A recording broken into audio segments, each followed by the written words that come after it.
اسے شاید میری بات سمجھ آ گئی تھی۔ وہ بھیگی آنکھیں لیے مجھ سے رخصت ہو گئی۔ جیپ قریب آ چکی تھی۔ جیپ والا اکیلا تھا۔ اس نے جیسے تیسے ان 8 امریکیوں کو جیپ میں ٹھونس لیا۔ جیپ آگے بڑھنے لگی۔ لڑکیوں کی نظریں رخصت ہوتے وقت ہم دونوں پر ہی جمی ہوئی تھیں۔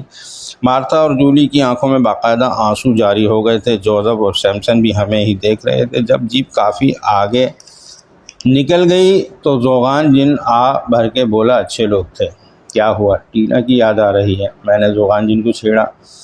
آقا آپ کیسی باتیں کر رہے ہیں؟ میری زندگی میں در شوار کے علاوہ کوئی نہیں ہے، زوغان جن چینپتے ہوئے لہجے میں بولا۔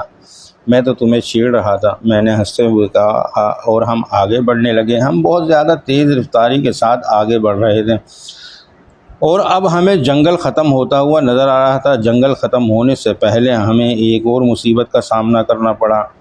وہ ایک بڑا سا اژدہا تھا، 20-25 فٹ لمبا اژدہا رینگتا ہوا ہم سے 2-3 فٹ کے فاصلے سے گزر رہا تھا۔ اس کی لال سرخ آنکھیں ہم دونوں پر ہی جمی ہوئی تھی، لیکن شاید اسے ہم سے الجھنا نہیں تھا۔ وہ ہمیں گھورتا ہوا ہمارے قریب سے گزر گیا اور ہم دونوں نے سکون کا سانس لیا اور آگے بڑھنے لگے۔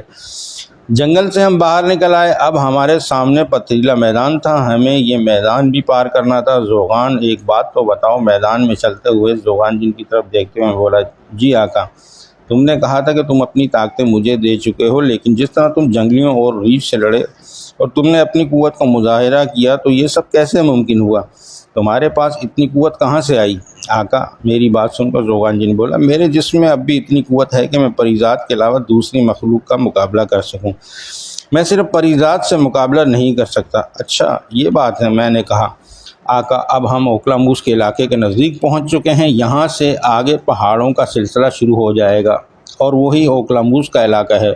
ٹھیک ہے، میں نے کہا، اب بھوک محسوس ہو رہی ہے، ہمیں کچھ کھا لینا چاہیے۔ جی آقا، زوغان جن نے کہا، اور اس نے وہ پھل نکالے جو ہم جنگل سے توڑ کر لائے تھے۔ یہ رسیلے پھل تھے، انہیں کھا کر ہماری بھوک اور پیاس دونوں مٹ گئے اور پھر ہم نے آگے چلنا شروع کر دیا۔ میدانی علاقہ کافی گرم تھا، چمکتا ہوا سورج آتش برسا رہا تھا اور چلتے چلتے ہمارے حلق خشک ہو چکے تھے۔ رسیلے پھل بھی ختم ہو چکے تھے۔ جنگل میں تو ہمیں درختوں سے کھانے کے لیے پھل مل جاتے تھے، پانی بھی میسر آ جاتا تھا، لیکن یہ خشک میدان تھا، یہاں ہمیں کھانے پینے کے لیے پریشانی ہو رہی تھی۔